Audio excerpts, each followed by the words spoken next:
Bilang paghahanda sa Panagbanga 2013, isinagawa ang rehabilitasyon ng Burnham Lake at ilang pangunahing kalsada sa Baguio City. Kasabay nito ay ang plano ng City Council na palawakin ang Session Hall.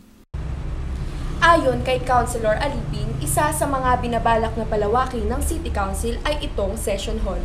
Dagdag pa niya, ito ay para mabigyan ng pagkakataon ang mas maraming taong makapasok tuwing lingguhang sesyon.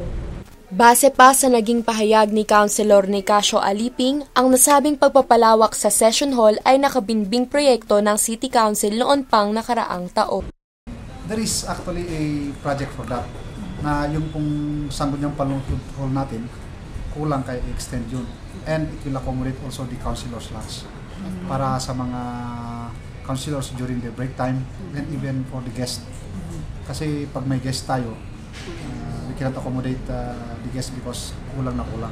Ayon naman sa naging pahayag ni Local Legislative Staff Officer Jonaline Pagada, nagkakasiksikan sa loob ng lounge dahil sa kaliitan ng espasyo. Kabilang dito ang lugar kung saan nagaganap ang kanilang diskusyon pagkatapos ng sesyon. Ito kasing expansion ng City Council office is yung dito sa lounge. It's not only actually a lounge for the councilors but the public as well, because there are times that they have to discuss matters regarding things needing legislation, and we see na talagang masikip yung area.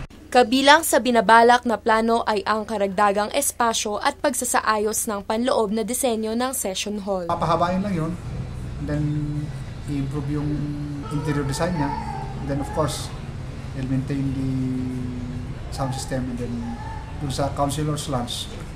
Sinigurado naman ni Councilor Aliping na hindi maisasakripisyo ang orihinal na disenyo ng City Hall kapag natuloy na ang plano.